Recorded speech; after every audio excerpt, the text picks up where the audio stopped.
ରାତି ଅଧରେ ଦକ୍ଷିଣ ଦ୍ୱାର ପଟରେ ଥିବା ରାମ ମନ୍ଦିର ପାହାଚରେ ବସିଥାନ୍ତି ମହାପ୍ରଭୁ ଜଗନ୍ନାଥ।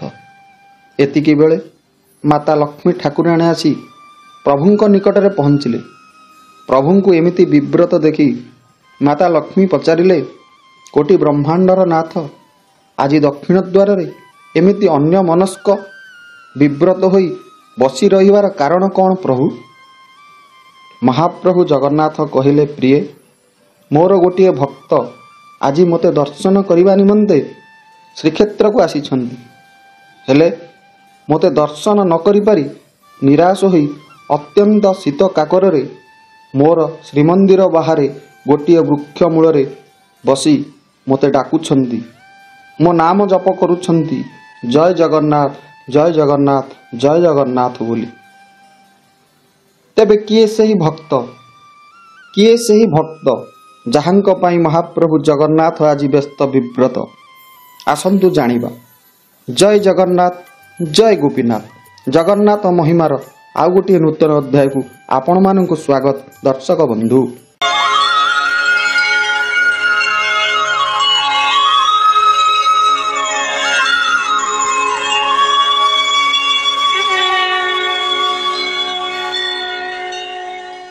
ଓଡ଼ିଶା ରାଜ୍ୟ ସୀମାକୁ ଲାଗିଥିବା ରାଜ୍ୟ ଛତିଶଗଡ଼। ଛତିଶଗଡ଼ର ଗୋଟିଏ ଗ୍ରାମରେ ବାସ କରନ୍ତି ଗୋଟିଏ ଗରିବ ପରିବାର। ପରିବାର କହିଲେ ସ୍ୱାମୀ, ସ୍ତ୍ରୀ ଓ 2ଟି ସନ୍ତାନ। ଗରିବ ଲୋକଟି ପ୍ରତ୍ୟେକ ଦିନ ଭିକ୍ଷା ମାଗିବାକୁ ବିଭିନ୍ନ ଗାଁମାନଙ୍କୁ ଯାଆନ୍ତି। ଭିକ୍ଷାରେ ଯେତିକି ମିଳେ ସେତିକିରେ ଚଳିଯାଆନ୍ତି। ଯେଉଁଦିନ କିଛି ନ ମିଳେ ସେଦିନ ସେ ପାଣି ପିଇ ଶୋଇପଡ଼ନ୍ତି। ଏମିତିକି 2-3 ଦିନ ପର୍ଯ୍ୟନ୍ତ ଭୋକରେ ରୁହନ୍ତି। ଖାଲି ତୋରାଣି ଟିକେ ପିଇ ଶୋଇପଡ଼ନ୍ତି। ଭକ୍ତ ସୁଦାମା ପରି ସେ ମହାପ୍ରଭୁ ଜଗନ୍ନାଥଙ୍କ ନାମ ସବୁବେଳେ ଜପ କରନ୍ତି। ଦିନେ ସ୍ତ୍ରୀ ତାଙ୍କର କହିଲେ, ସ୍ୱାମୀ, ତୁମେ ସବୁବେଳେ ଜଗନ୍ନାଥ ଜଗନ୍ନାଥ ଜପୁଛ, କେବେ ତୁମର ସେହି ଜଗନ୍ନାଥଙ୍କୁ ଦେଖିଛ? ସ୍ୱାମୀ କହିଲେ, ନା, ମୁଁ କେବେ ତାଙ୍କୁ ଦେଖି ନାହିଁ। ଯାହା ଦେଖିଛି କେବଳ ଫଟୋରେ ହିଁ ଦେଖିଛି। ସ୍ତ୍ରୀ ପୁଣି ପଚାରିଲେ। ସ୍ତ୍ରୀ ପୁଣି କହିଲେ, ସେ କେଉଁଠି ରୁହନ୍ତି ଜାଣିଛ? ସ୍ୱାମୀ କହିଲେ, ହଁ, ଜାଣିଛି। ଆମ ଘରଠାରୁ 10 ଦିନର ବାଟ ଗଲେ ପଡ଼ିବ ତାଙ୍କର ଶ୍ରୀମନ୍ଦିର। ସ୍ତ୍ରୀ ପୁଣି ପଚାରିଲେ, ତୁମେ ଯେଉଁ ଜଗନ୍ନାଥଙ୍କୁ ଡାକୁଛ ସେ ତ ଆମ ଘରଠାରୁ 10 ଦିନର ବାଟ ଦୂରରେ ରହୁଛନ୍ତି। ସେ କ'ଣ ତୁମ ଡାକ ଶୁଣିପାରୁଛନ୍ତି? ସ୍ୱାମୀ ଉତ୍ତର ଦେଲେ, ହଁ, ସେ ସବୁ ଜାଣିପାରନ୍ତି, ସେ ସବୁ ଦେଖିପାରନ୍ତି, ଆଉ ସେ ସବୁ ଶୁଣିପାରନ୍ତି। ତୁମେ ପ୍ରତ୍ୟେକ ଦିନ ସନ୍ଧ୍ୟାବେଳେ ପିଲାମାନଙ୍କୁ ଧରି ଅଧଘଣ୍ଟା ତାଙ୍କ ନାମ ଜପ କର, ତୁମ ଡାକ ମଧ୍ୟ ସେ ଶୁଣିପାରିବେ। ସେଦିନଠାରୁ ତାଙ୍କ ପରିବାର ସବୁଦିନ ଜଗନ୍ନାଥଙ୍କୁ ଜପ କରିବାକୁ ଲାଗିଲେ। ବର୍ଷେ ବିତିଗଲା। ପୁଣି ଗୋଟେ ଦିନ ସ୍ତ୍ରୀ କହିଲେ, ସ୍ୱାମୀ, ତୁମ ଜଗନ୍ନାଥ ଆମ ଡାକ ବୋଧେ ଶୁଣିପାରୁନାହାନ୍ତି। ଆମକୁ ଟିକେ ତାଙ୍କ ପାଖକୁ ନେଇଯାଆନ୍ତନି। ତାଙ୍କୁ ଟିକେ ଆମେ ଚର୍ମନେତ୍ରରେ ଦର୍ଶନ କରନ୍ତେ। ସେ କେମିତିକା ଠାକୁର, କେମିତି ରହୁଛନ୍ତି, କ'ଣ ଖାଉଛନ୍ତି, ନିଜ ଆଖିରେ ଟିକେ ଦେଖି ଆସନ୍ତେ। ଏକଥା ଶୁଣି ସ୍ୱାମୀ ଭାରି ଖୁସି ହୋଇଗଲେ। ହେଲେ ସ୍ତ୍ରୀ ଯେ ତାଙ୍କର ଅନ୍ଧ, ସେ ଜଗନ୍ନାଥଙ୍କୁ ଦେଖିବେ ବା କେମିତି? ଏକଥା ଭାବି ଚୁପ୍ ରହିଗଲେ ତାଙ୍କର ସ୍ୱାମୀ। ସ୍ତ୍ରୀ ତାଙ୍କର କହିଲେ, ସ୍ୱାମୀ, କିଛି ଉତ୍ତର ଦେଲନି ଯେ? ସ୍ୱାମୀ କହିଲେ, ଦେଖ, ଏଠାରୁ ପୁରୀ 10 ଦିନର ବାଟ। ତୁମେ କ'ଣ ଚାଲିକି ଯାଇପାରିବ? ପୁଣି ତୁମକୁ ଦେଖାଯାଉନି, ଏତେ ଦୂର ବାଟ ଯିବ କେମିତି? ଏକଥା ଶୁଣି ସ୍ତ୍ରୀ ତାଙ୍କର ରାଗିଗଲେ। କହିଲେ, ତାହେଲେ ତୁମେ ଆମକୁ ଜଗନ୍ନାଥ ନାମରେ ମିଛ କହୁଛ। ଏକଥା ଶୁଣିଲା ପରେ ସ୍ୱାମୀ ତାଙ୍କର ଅଡ଼ୁଆରେ ପଡ଼ିଗଲେ। ଯଦି ଜଗନ୍ନାଥଙ୍କ ପାଖକୁ ସ୍ତ୍ରୀଙ୍କୁ ନ ନେବେ ତାହେଲେ ତାଙ୍କର ବିଶ୍ୱାସ ଭାଙ୍ଗିଯିବ, ମୁଁ ମିଛୁଆ ପ୍ରମାଣିତ ହେବି। ଏକଥା ଭାବି ସ୍ତ୍ରୀ କଥାରେ ରାଜି ହୋଇଗଲେ ସ୍ୱାମୀ। କିଛି ଦିନ ପରେ ସପରିବାର ଚାଲିଲେ ଶ୍ରୀକ୍ଷେତ୍ର ଅଭିମୁଖେ। ବାଟରେ କେଉଁଠି ଖାଦ୍ୟ ମିଳିଲା ତ କେଉଁଠି ଖାଦ୍ୟ ମିଳିଲାନି। ଭୋକରେ ଶୋଇବା ତାଙ୍କର ଆଗରୁ ଅଭ୍ୟାସ। ତେଣୁ ଜଗନ୍ନାଥ ଜଗନ୍ନାଥ କହି କହି ବାଟ ପଚାରି ପଚାରି ଆସି ପହଞ୍ଚିଗଲେ ସାକ୍ଷୀ ଗୋପାଳରେ। ସାକ୍ଷୀ ଗୋପାଳ ଠାରୁ ପୁରୀ ଆଉ ଗୋଟେ ଦିନର ବାଟ, ଆଉ ଗୋଟେ ଦିନର ବାଟ। ତେଣୁ ସେମାନେ ସେଠାରେ ବିଶ୍ରାମ କଲେ। ପରଦିନ ସକାଳୁ ବାହାରିଲେ ପୁରୀ ଅଭିମୁଖୀ। ପୁରୀ ସିଂହଦ୍ୱାରରେ ପହଞ୍ଚିଲା ବେଳକୁ ସିଂହଦ୍ୱାର ସାମ୍ନାରେ ପ୍ରବଳ ଭିଡ଼ ଲାଗିଥାଏ। ତେଣୁ ବିଚରା ଦେଉଳ ଭିତରକୁ ଆଉ ପ୍ରବେଶ କରିପାରିଲେ ନାହିଁ। ମନ୍ଦିରର କବାଟ ପଡ଼ିଗଲା। ମହାପ୍ରଭୁଙ୍କର ପହଡ଼ ନୀତି ଅନୁଷ୍ଠିତ ହେଲା। ସକାଳ ହେଲେ ମହାପ୍ରଭୁଙ୍କର ଦର୍ଶନ ମିଳିବ ବୋଲି ସ୍ୱାମୀ କହିଲେ। ତେଣୁ ସପରିବାର ଦକ୍ଷିଣ ଦ୍ୱାରରେ ଥିବା ଗୋଟିଏ ବୃକ୍ଷ ମୂଳରେ ରାତ୍ରି ଯାପନ କରିବା ପାଇଁ ନିଶ୍ଚିତ କଲେ। ସ୍ତ୍ରୀ କହିଲେ, ସ୍ୱାମୀ, ଭୋକରେ ପିଲାମାନଙ୍କର ପେଟ ପୋଡ଼ିଯାଉଛି, ତାଙ୍କ ପାଇଁ କିଛି ଖାଦ୍ୟର ବ୍ୟବସ୍ଥା କର। ସ୍ୱାମୀ କହିଲେ, ଠିକ୍ ଅଛି, ପ୍ରଭୁ ଜଗନ୍ନାଥଙ୍କ ଏହି କ୍ଷେତ୍ରରେ ଆମର କ'ଣ ପେଟ ଉପବାସ ରହିବ? ରୁହ, ମୁଁ ସେପଟେ ଯାଇ କିଛି ଖାଦ୍ୟର ବ୍ୟବସ୍ଥା କରୁଛି।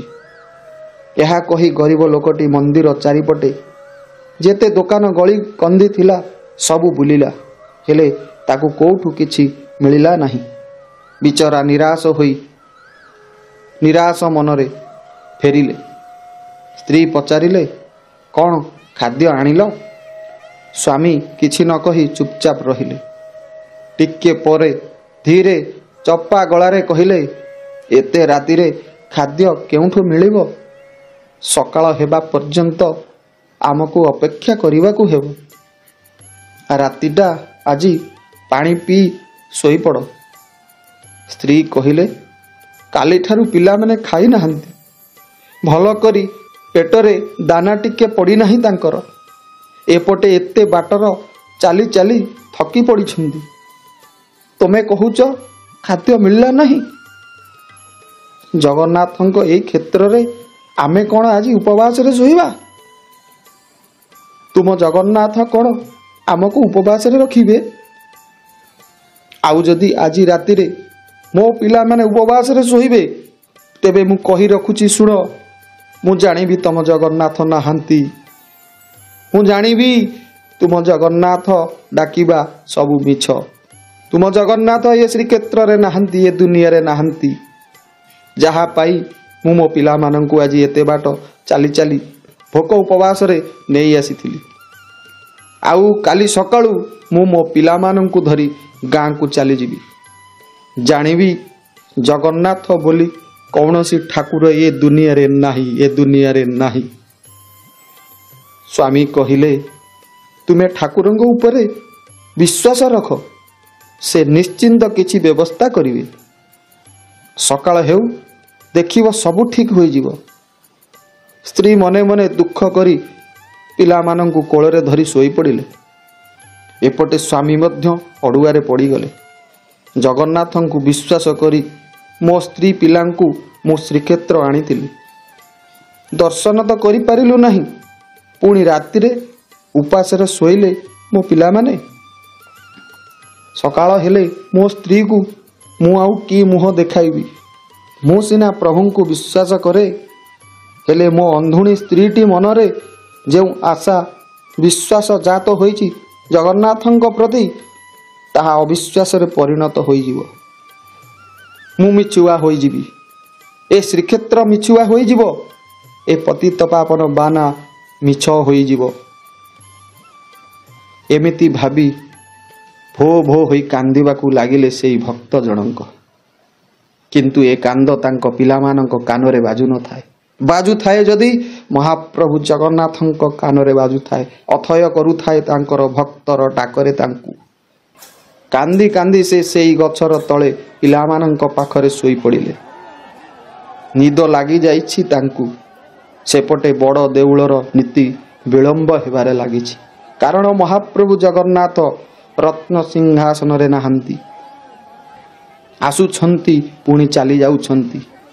ଶେଷରେ ପହଡ଼ ପଡ଼ିଲା। ସମସ୍ତେ ଯେ ଯାହା ବାଟରେ ଘରକୁ ଚାଲିଗଲେ, କିନ୍ତୁ ଜଗନ୍ନାଥ ମହାପ୍ରଭୁଙ୍କୁ ନିଦ ନାହିଁ। ସେ ଆସି ବସିଛନ୍ତି ଦକ୍ଷିଣ ଦ୍ୱାରର ରାମ ମନ୍ଦିର ପାହାଚରେ। ସକାଳ ହୋଇଗଲେ ସବୁ ସରିଯିବ, ସକାଳ ହୋଇଗଲେ ସବୁ ସରିଯିବ। ମୋ ଭକ୍ତ ମୋ ପାଇଁ ନିରାଶ ହୋଇଯିବ, ମୋ ଭକ୍ତ ପାଇଁ ମୁଁ ଅବିଶ୍ୱାସର ପାତ୍ର ହୋଇଯିବି। ତେଣୁ ମହାପ୍ରଭୁ ଜଗନ୍ନାଥଙ୍କୁ ନିଦ ନାହିଁ। ତେଣୁ ମହାପ୍ରଭୁ ନିଜେ ଗୋଟିଏ ବ୍ରାହ୍ମଣ ବେଶ ଧରି କିଛି ମହାପ୍ରସାଦ ଧରି ପହଞ୍ଚିଲେ ସେହି ଭକ୍ତ ପାଖରେ। ଭକ୍ତଟିକୁ ଉଠାଇ କହିଲେ, ହେ ପଥିକ ଭକ୍ତ, ନିଅ ଏହି ମହାପ୍ରସାଦ ତୁମେ ଓ ତୁମ ପରିବାର ମିଶିକି ଖାଇନିଅ। ସକାଳ ହେବାକୁ ଆହୁରି 4 ଘଣ୍ଟା ବାକି ଅଛି। ଏହା କହି ବ୍ରାହ୍ମଣ ମହାପ୍ରସାଦ ଥୋଇ ଦେଇ ବଡ଼ ଦେଉଳକୁ ଚାଲିଗଲେ। ମହାପ୍ରସାଦର ଅପୂର୍ବ ବାସ୍ନାରେ ବିମୋହିତ ହୋଇଗଲେ ଭକ୍ତ। ପିଲାମାନଙ୍କୁ ଧଡ଼ପଡ଼ କରି ଉଠାଇ କହିଲେ, ଏ ପିଲେ ଦେଖ ଦେଖ, ଜଗନ୍ନାଥ ଆମ ପାଇଁ ମହାପ୍ରସାଦ ପଠାଇଛନ୍ତି ରେ, ମହାପ୍ରସାଦ ପଠାଇଛନ୍ତି। ଆସ ଆସ ଆମେ ସମସ୍ତେ ପେଟ ପୂରାଇ ଖାଇନେବା। ସ୍ତ୍ରୀ ତାଙ୍କର ଧଡ଼ପଡ଼ ହୋଇ ଉଠିଗଲେ। ତାଙ୍କ ନାକରେ ମହାପ୍ରସାଦର ଅପୂର୍ବ ବାସ୍ନା ତାଙ୍କୁ ଚକିତ କରିଦେଲା। ସତରେ ତ ଏକ ଅପୂର୍ବ ବାସ୍ନା ମହକୁଛି। ସମସ୍ତେ ଆନନ୍ଦ ହୋଇଗଲେ ଏବଂ ଆନନ୍ଦରେ ସପରିବାର ମହାପ୍ରସାଦକୁ ପାଇବାରେ ଲାଗିଲେ। ଜଗନ୍ନାଥଙ୍କ ମହାପ୍ରସାଦ ତାଙ୍କ ମନ ଦେହରେ ପ୍ରାଣ ସଞ୍ଚାର କରିଦେଲା। ଆଉ ସେମାନେ ରାତିରେ ଶୋଇବେ ବା ଆଉ କ'ଣ? ଖାଇସାରି ବାକି ଥିବା ରାତ୍ରିକୁ ମହାପ୍ରଭୁ ଜଗନ୍ନାଥଙ୍କ ନାମ କୀର୍ତ୍ତନ କରି କରି ସାରିଦେଲେ। ସକାଳ ହେଲା। ଜଗନ୍ନାଥଙ୍କ ମଙ୍ଗଳ ଆଳତି ସମୟରେ ସେହି ଭକ୍ତ ପରିବାର ଦେଖିଲେ ରତ୍ନ ସିଂହାସନରେ ବସିଛନ୍ତି ଚତୁର୍ଦ୍ଧା ମୂର୍ତ୍ତି, ବଳଭଦ୍ର, ସୁଭଦ୍ରା, ଜଗନ୍ନାଥ ମହାପ୍ରଭୁ। ହେଲେ ତାଙ୍କ ସ୍ତ୍ରୀ ଦେଖିପାରୁନଥିଲେ, କାରଣ ସେ ଅନ୍ଧ। ସ୍ୱାମୀ ପଚାରିଲେ, ତୁମେ ଦେଖିପାରୁଛ? ଦେଖ ଦେଖ, ମହାପ୍ରଭୁ ଜଗନ୍ନାଥ, ବଳଭଦ୍ର, ସୁଭଦ୍ରାଙ୍କୁ ଆମେ ଯେଉଁ ଫଟୋରେ ଯେମିତି ଦେଖୁଥିଲେ ସେମିତି ସେ ବସିଛନ୍ତି। ସ୍ତ୍ରୀ କହିଲେ, ସ୍ୱାମୀ, ମୁଁ ତ ହତଭାଗିନୀଟିଏ, ଅଭାଗିନୀଟିଏ। ମୁଁ କ'ଣ ମୋ ନେତ୍ରରେ ଦେଖିପାରୁଛି? ତୁମେ ସିନା ଦେଖିପାରୁଛ, କିନ୍ତୁ ମୁଁ ଦେଖିପାରୁନାହିଁ। ତେଣୁ ସ୍ୱାମୀ କହିଲେ, ଦେଖ, ମହାପ୍ରଭୁ ଜଗନ୍ନାଥ ହେଉଛନ୍ତି କୃପାମୟ, ସେ ଦୀନବନ୍ଧୁ ଦଇତାରୀ। ତୁମେ ତାଙ୍କୁ ଅନ୍ତରର ସହିତ ଡାକ, ସେ ନିଶ୍ଚିନ୍ତ ତମକୁ ଦେଖାଦେବେ। ତାଙ୍କ ସ୍ତ୍ରୀ ଅନ୍ତରର ଗଭୀର ପ୍ରଦେଶରୁ ଏକାଗ୍ର ଚିତ୍ତରେ ମହାପ୍ରଭୁଙ୍କୁ ଡାକିଲେ। କହିଲେ, ପ୍ରଭୁ, ଥରୁଟେ ମୋତେ ଆପଣଙ୍କ ସେହି ରୂପକୁ ଦେଖିବା ପାଇଁ ମୋ ଚକ୍ଷୁଟିକୁ ଠିକ୍ କରିଦିଅ। ମୋତେ କ୍ଷଣକ ପାଇଁ ଆପଣଙ୍କର ସେହି ଦିବ୍ୟ ରୂପକୁ ଦେଖିବା ପାଇଁ ମୋ ଚକ୍ଷୁକୁ ଫେରାଇ ଦିଅ।